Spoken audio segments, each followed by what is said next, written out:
महादेव। आज मैं आप लोगों से बात करने वाला हूँ एक ऐसी समस्या के बारे में जिसमें हर 100 में से 75 जो साधक हैं वो इस समस्या से जूझते हैं। अब ये समस्या क्या है मैं आपको समझाता हूँ।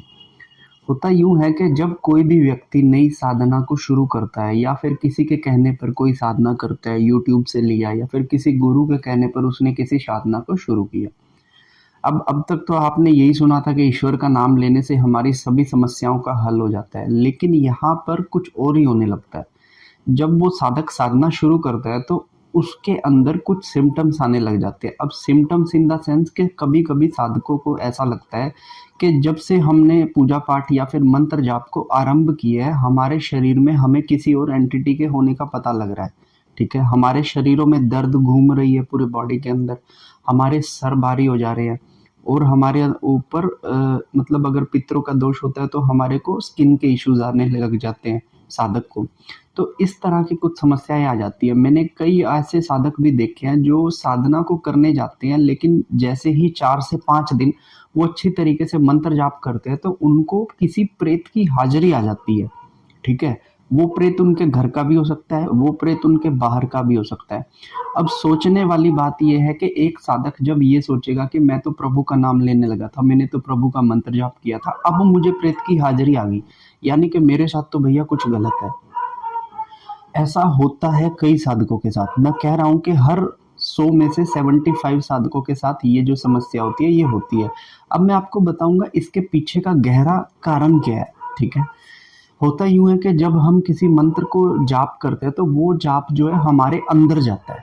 ठीक है, जब वो जाप हमारे अंदर जाता है तो हमारे जैसे ब्लड पूरे बॉडी में फैलता है, वैसे ही वो जाप हमारा धीरे धीरे भरना शुरू हो जाता है। जब वो जाप हमारा भरना शुरू हो जाता है तो हमारे अंदर जितने भी नेगेटिव तत्व हैं, किसी तरह के दोष हैं या फिर कोई भी ऐसी चीज है, तो वो चीज हमारे जाप से उभर कर ऊपर उठने लग जाती है। क्योंकि जिस समय हम किसी भी देवता का जाप करते हैं तो हमारे शरीर में क्या पैदा होता है? घर्षण।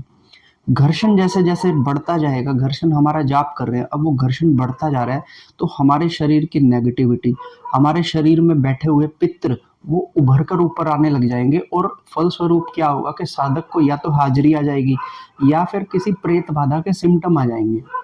अब 90% जो साधक है यहाँ पर आकर घबरा जाते हैं कि ये मेरे साथ क्या हुआ, कि मैंने तो प्रभु का नाम लेना था, कहीं ऐसा तो नहीं है मेरे गुरु ने मुझ पे कोई चीज को छोड़ दिया हो, कहीं ऐसा तो नहीं है मैं यहाँ लोगों के बीच में आया हूँ यहाँ से कोई चीज मुझे लग गई हो, कहीं ऐसा तो नहीं है मैं याद कर रहा था प्रभु को और कोई और एंटिटी आ गई हो।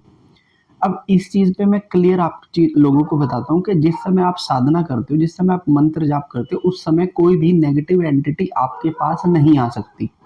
ठीक है, अनटिल कि वो जो एंटिटी उसके पास अगर आ गई है तो या तो वो उसके घर में पहले से थी या उसके शरीर के अंदर वो कहीं पे बैठी थी, लेकिन जैसे ही हमने मंत्र जाप किया वो हमारे शरीरों से उठकर ऊपर आ गई। ठीक है, मैंने देखा है कि 90% जो साधक होते हैं जिनकी फैमिलीज में कोई ऐसा व्यक्ति होता है जो तांत्रिक से मिला होता है, कोई ऐसा व्यक्ति होता है जो तांत्रिकों से सलाह ली होती है या फिर खुद ही किसी ना किसी साधना में पड़ा होता है, तो जब वो व्यक्ति उसके परिवार में चला जाता है, अब आगे उसकी पुश्तें आ गई, तो वो जो मरा व्यक्ति है वो अपनी पुश्तों के शरीर में ही आ जाता है। ठीक है, और जब कोई ऐसा साधक पूजा पाठ करेगा तो वो ही हाजिरी लेकर आएगा। ठीक है, तो ये ना समझना कि मेरे ऊपर किसी ने कुछ छोड़ दिया, मेरा मंत्र करने से किसी ने कुछ छोड़ दिया। जिस समय, एक एग्जांपल देता हूँ, जब भी समुद्र मंथन होगा तो सबसे पहले क्या निकलेगा? विष या अमृत? क्या निकला था? पहले विष निकला था ना, उसके बाद अमृत निकला था। इसी तरीके से जब आप कोई साधना करेंगे, जब आप कोई मंत्र जाप करेंगे या फिर जब आप कोई भी ऐसी चीज करेंगे ना, तो सबसे पहले आपके अंत में जो विष है ना वही निकल कर आएगा, बीमारी के रूप में, हाजिरी के रूप में और दूसरी चीजों के रूप में वही निकल कर आएगा। ठीक है, तो इस चीज को समझो, आप डरने की जरूरत नहीं है कि मैं साधना कर रहा था ये क्या आ गया, ये आपके अंदर ही था, अब तो वो बस निकल कर आया है। समझ रहे हो? ये था तो आपके अंदर ही, लेकिन अब वो बस निकल के आया और अब आपको पता लग रहा है कि हाँ भाई ऐसा कुछ है। ठीक है, तो ये इस समस्या के बारे में मैं आज बात करने वाला हूँ आपसे। ठीक है ना? तो आपको चाहिए कि भैया इस चीज को बिल्कुल आराम से लो, कोई दिक्कत नहीं है। आप अपना मंथन ही कर रहे हो, जैसे समुद्र मंथन हो रहा है वैसे आपका मंथन हो रहा है। जिस समय आप पूजा पाठ कर रहे हो या साधना कर रहे हो, आपका मंथन हो रहा है। तो सबसे पहले आपकी बॉडी के अंदर जो हाँ विष होगा वो विष ही निकल कर आएगा। ठीक है, जहां विष होगा वो विष ही निकल कर आएगा और उससे आपको कई तरह के सिम्टम्स आने लगेंगे। लेकिन डरने की जरूरत नहीं है, घबराने की जरूरत नहीं है, बिल्कुल जरूरत नहीं है, क्योंकि जैसे जैसे फिर आप अपने जाप को करते जाओगे वो जो विष है वो सिकुड़ना शुरू हो जाएगा, सिम्टम्स कम होने शुरू हो जाएंगे। और जब तक वो ये सिम्टम निकलेंगे नहीं ना, आपकी प्रगति कभी हो नहीं सकती। तो आपको डरना नहीं है, आपको अपनी साधना में और ज्यादा समय देना शुरू कर देना।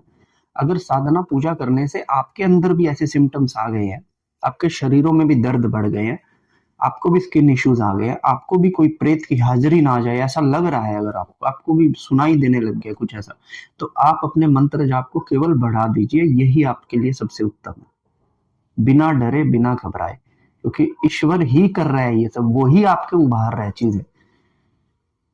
आप लिटरली मानेंगे नहीं, मैं ऐसे लोगों को जानता हूं जो साधना के क्षेत्र में आए थे साधना करने, आज तक उन्हें ना कोई प्रेत था, ना ही किसी तरह का कोई पितृदोष था, लेकिन जैसे ही उन्होंने साधना में 4-5 दिन बिताए उनको हाजिरी आने लग गई और वो हैरान हो गए थे ये क्या है। तो यही था जो तुम्हारे काम बिगाड़ रहा था, वो उन्हें साधना के 5वें दिन जाके पता लगा। वो कहाँ बैठे थे, वो उनके शरीर में, वो उनके घुटनों में बैठे थे। एक लेडीज थी उसके घुटनों में बैठे थे, एक आदमी था वो उसके प्राइवेट पार्ट पे जाकर बैठा करते थे, प्राइवेट पार्ट वाले पोर्शन पे। और जब साधनाएं की उन्होंने, 4-5 दिन की साधनाएं की, तो वो उभर कर ऊपर आए। ठीक है ना। तो आपको भी इस चीज से डरना नहीं है, बिल्कुल इसका सामना करना और अपने मंत्र जाप को बढ़ाना है। ठीक है, तब तक के लिए हर हर महादेव।